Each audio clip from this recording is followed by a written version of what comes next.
നീയേ കേറുന്ന? നീയൊക്കെ ഇവിടെ ഇരുന്ന് ക്യാരം ബോർഡ് കളിക്കണ? ക്യാരം ബോർഡാ? ഇത് ഓജോ ബോർഡ് അല്ലേടേ? ഓ, ഇത് ഓജോ ബോർഡ് തന്നെ. നിനക്കൊക്കെ വേറെ പണിയൊന്നുമില്ലേടേ? ഇതാരുടെ ഇവിടെ കൊണ്ടുവന്നു? ഇത് ഉടായിപ്പല്ല, ഉള്ള കാര്യമാണ്. എന്തുള്ളത്? ഈ ചേട്ടൻ മറ്റേ മന്ത്രവാദി വിളിച്ച് കേസ് വയ്ക്കണമെന്ന് കേട്ടിട്ടുള്ളതല്ലേ? എന്ത് കേട്ടത്? ഇത് ഞാൻ കേട്ടിട്ടുള്ളതും എനിക്ക് അനുഭവമുള്ള കാര്യമാണ്. എന്ത് കേട്ടത്? അളിയ എന്താണെന്ന് വെച്ചാ ഇത് തുടങ്ങി വെച്ചതാ യവനാണ്. ഈ സാധനം ഇവിടെ കൊണ്ടുവച്ചത് ഇതാ യവനും. എന്താണ് നടന്നതെന്ന് ഞാൻ ഇപ്പൊ പറഞ്ഞു.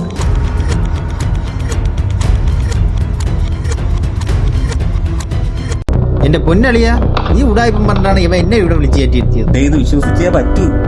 അല്ലെങ്കിൽ എന്റെ പേര് ഫ്രാങ്ക്ലിൻ ആണെങ്കിൽ ഇന്ന് ഇതിവിടെ കളിച്ചിട്ട് ആത്മാവ് വന്നില്ലെങ്കിൽ അടുത്ത 1 വർഷത്തെ വാടക ഞാൻ കൊടുക്കും.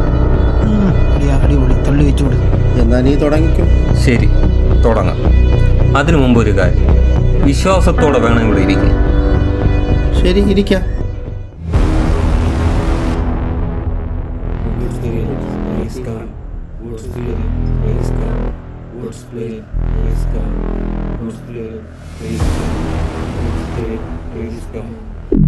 ഏടേ മതിയാക്ക്. സമയം കളയാൻ വേണ്ടിട്ട് ഓരോ പരിപാടികൾ. ഒരു ആത്മാവ്. അടുത്ത 1 വർഷത്തെ വാടക നീയും കൊടുത്താൽ മതി. എണീക്കടാ. ഒറ്റ പ്രാവശ്യം കൂടെ പറഞ്ഞാൽ മതി. എന്തോന്ന് പറയാ? ഒരു പ്രാവശ്യം കൂടി ഈ കോയിൻ ഇവിടെ വെച്ചിട്ട് ഗുഡ് സ്പിരിറ്റ് പ്ലീസ് കം. കരണ്ടും പോയി. അവന്റെയൊക്കെ ഒരു ഓജോ ബോർഡ്. ഞാൻ അപ്പോഴേ പറഞ്ഞാണ് അവനൊന്നും വിശ്വസിക്കില്ല. ഈടാ വഴി കിടക്കണ ഓരോ സാമാനങ്ങളും പറയിക്കൊണ്ടിരിക്കും.